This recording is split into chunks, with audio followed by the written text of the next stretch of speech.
Agradecemos mucho la deferencia a la doctora Carmen Fontán, que es abogada constitucionalista y una serie de historial que tiene en torno a cátedras y demás. ¿Cómo está, doctora? Buenos días. Adrián Intile lo saluda. ¿Cómo anda? Buenos días, Adrián. Un gusto de estar con ustedes. No nos alcanza la pantalla para ponerle el currículum, doctora. No, por favor. Nos va a tener que saber disculpar. Por favor. Le agradecemos mucho la deferencia. Bueno, más que nada para comenzar con una pregunta fácil para usted, doctora. ¿Cómo analiza esta realidad que se está viviendo luego de la decisión de la Corte Suprema de Justicia de la Nación?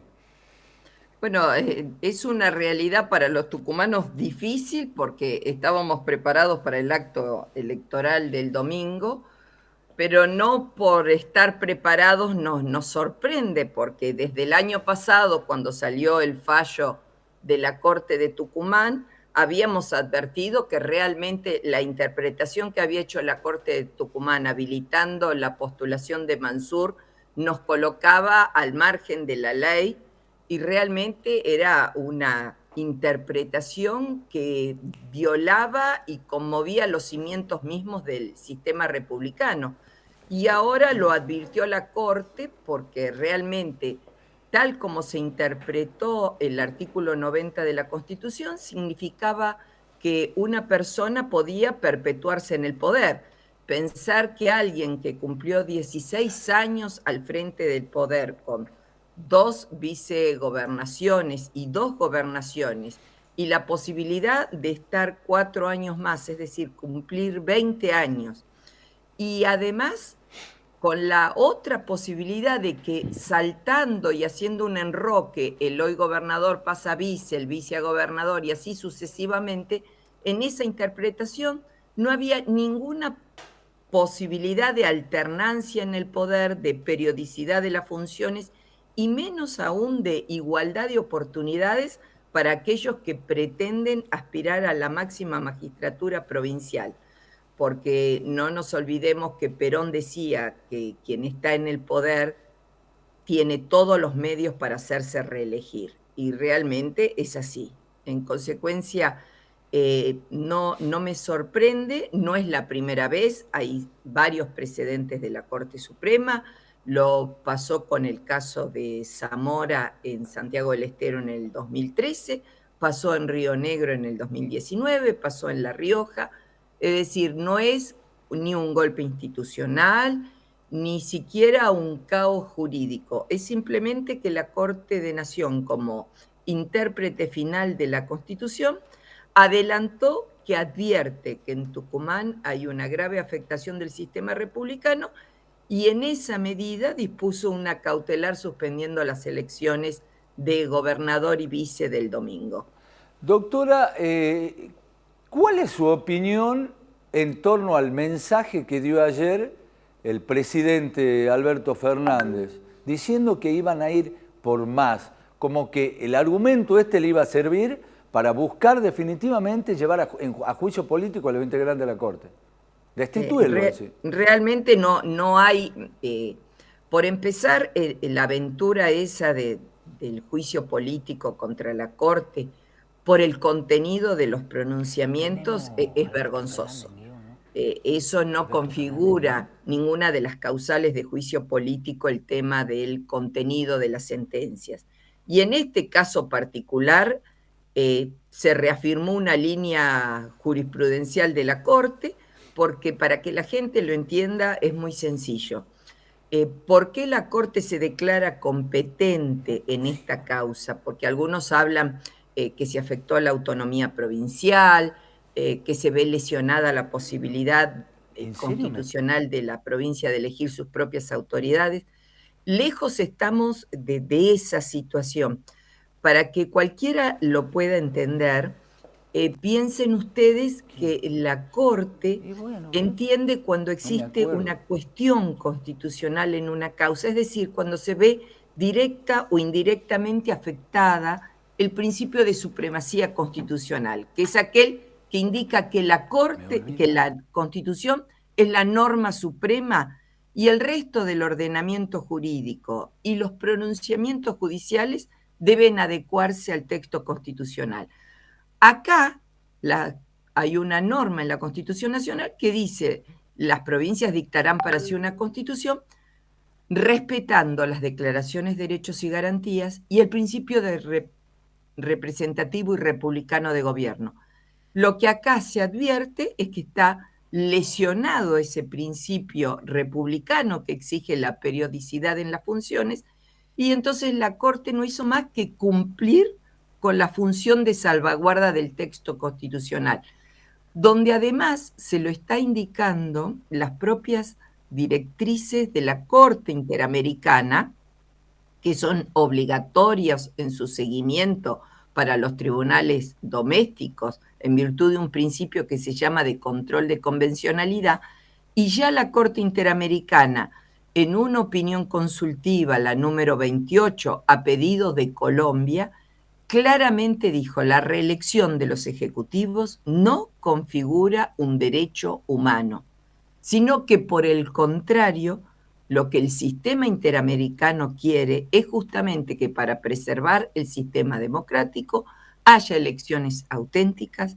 periodicidad en las funciones e igualdad de oportunidades. Así que no hay contenido de la sentencia que permita entender que podría habilitarse una ampliación del juicio político. Ya el presidente en su momento tuvo denuncias de juicio político por no respetar los pronunciamientos de la Corte, y yo espero que acá cumplamos y acatemos el fallo de la Corte. Ya hemos dado un paso en ese sentido con la suspensión de las elecciones, porque si no, lo había advertido, nos ponía al borde de una intervención federal. Doctora, las elecciones suspendidas del domingo, ¿se deberían hacer para los cargos menores?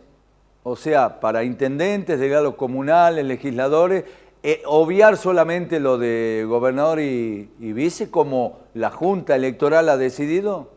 Le cuento, se podía desdoblar hasta solo hacer los ejecutivos municipales y consejos deliberantes y delegados comunales, que son los ejecutivos donde no hay acople. Sí. Imposible la fórmula de gobernador y vice con la de los legisladores por el tema del acople.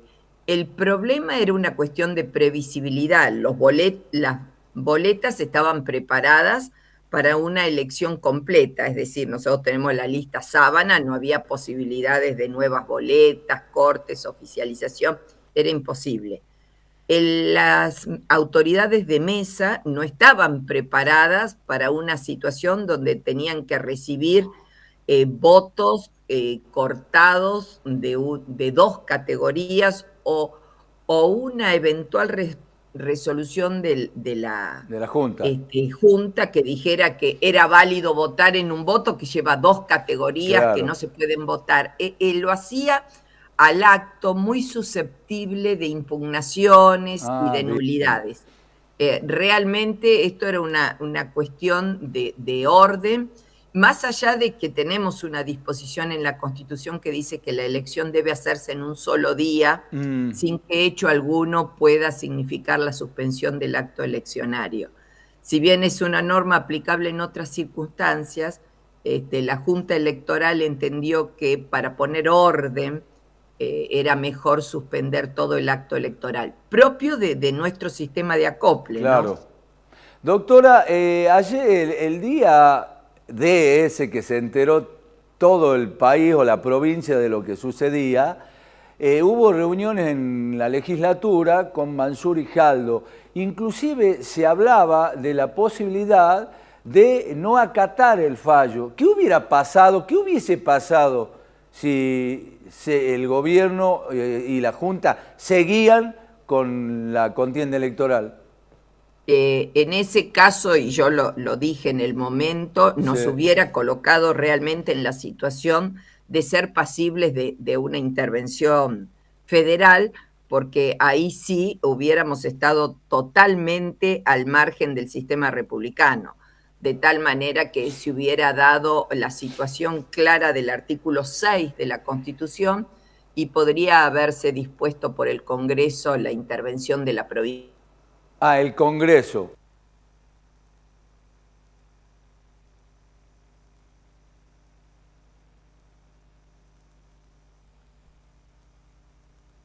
Está bien porque ya la iba a saludar a la doctora, lo que sí le pido que en privado le pidan disculpas y le agradecemos, ¿no? La doctora Carmen Fontán le quería preguntar, pero es lo que ya me ha dicho. Ahí está la doctora, doctora se ha cortado, disculpe. Le preguntaba, ¿el Congreso es el que tiene esa potestad de intervención, Exacto. no? Ese es el Congreso. Bien. Estando el Congreso en funciones, es el Congreso el que dispone. Eso fue Muy motivo de bien. la reforma de 1994, así que es el Congreso el que dispone la intervención federal. Doctora, no se puede interpretar, entonces le hago dos en una. Primero, que ha sido la Corte Suprema con sus tiempos, ha tenido una intencionalidad política y que está pisando a la justicia de Tucumán. O sea, la interpretación esa evidentemente no se la puede hacer. Los tiempos de la justicia no los pueden medir, no se los pueden medir, por lo menos nosotros. El único tribunal en el país que no tiene plazo para resolver es la Corte Suprema de Justicia de la Nación. Bueno, muy y no es importante eso. un tema propio de ella, sino que es el Congreso el que debería haber dictado una ley donde se establecieran los plazos procesales para la Corte y no lo ha hecho nunca. No nos olvidemos que cuando salió el fallo en noviembre del año pasado de la Corte y el fallo del adelantamiento de las elecciones, inmediatamente se apuró el cronograma electoral y uno veía en eso una estrategia local para tratar de evitar de que el fallo de la Corte llegara en tiempo. También, más que responsabilizar a la Corte por sus tiempos, debemos responsabilizar al hoy gobernador que llevó adelante una aventura jurídica a sabiendas de que la norma no se lo permitía, porque él claramente dijo que este fallo era una de las posibilidades. En consecuencia, quien dice que es una de las posibilidades es porque sabe que lo que está pretendiendo está al margen de la norma. Y la interpretación de la Corte local es la que nos colocó hoy en esta encrucijada. Pero el adelantamiento de las elecciones no evitó que el pronunciamiento llegue a tiempo. Lo lamentamos realmente por los costos que esto significa para la provincia, por los costos que significa para las otras fuerzas políticas, pero imagino que seguramente en una presentación a la Junta Electoral, el resto de las fuerzas políticas le reclamarán a la provincia de Tucumán que se haga cargo de los nuevos gastos que implique una nueva fecha para las elecciones, porque esto fue producto de alguien que hizo una acción a sabiendas de que la Constitución no lo permitía. No le quiero robar más tiempo porque sé que tiene clase y son muchos los alumnos que me van a odiar, pero le quiero preguntar esto. O van a estar agradecidos. No sé, claro, porque creo que tiene exámenes, ¿no? Algo así. Con razón me entran los mensajes que la nota está buena, que siga. Doctora, o sea que los partidos políticos tranquilamente pueden hacer una presentación para que la provincia se haga cargo de los gastos que han sido en vano. Yo considero que es absolutamente viable, porque no es responsabilidad de ninguna de las otras agrupaciones políticas haber llevado esta aventura adelante, sobre todo porque en el juicio planteado por Mansur, la provincia cuando contestó avaló la argumentación de Mansur. Así que perfectamente sería viable que pidieran que ellos se hagan cargo de los gastos que tienen las otras agrupaciones. Doctora, gracias por su tiempo, sé que tiene compromisos, le mandamos un gran saludo desde el equipo acá de Buen Día América. El gusto ha sido mío de estar con ustedes. Hasta luego, que tenga buen día. A 8 de la mañana tiene clases la doctora, ¿no? Porque la verdad es que le quería preguntarle otras cosas que en sí ya le sé la respuesta, que está relacionada con quién llama a elecciones. En sí tiene que llamar a elecciones el Ejecutivo de la provincia, pero acorde a la decisión de la Corte. Si la Corte no se expide en torno a la figura de Mansur, no puede avanzar el Ejecutivo, salvo que Mansur renuncie a la candidatura, así es, ¿no? Ahora no renunció. No, ni va a renunciar, dijo. Se han puesto de acuerdo con Uñá. ¿Se dan cuenta? que lo que decíamos acá, ¿quiénes son los responsables de esto? Lo ha responsabilizado a Mansur y por añadidura a Jaldo, Por supuesto. claro, porque sabían de lo que iba a suceder. Sabían que iban con esta candidatura, que iban por el margen de la ley. Totalmente. Lo previsto por la Constitución lo dejó claro la profesora en esta nota. Bueno, muy clara, ¿no? Muy clara. Sí, muy clara. Tenía que poder estar hablando una hora con la doctora, Sí. no tenemos tiempo, pero sí tenemos tiempo Sí. ahora para tener la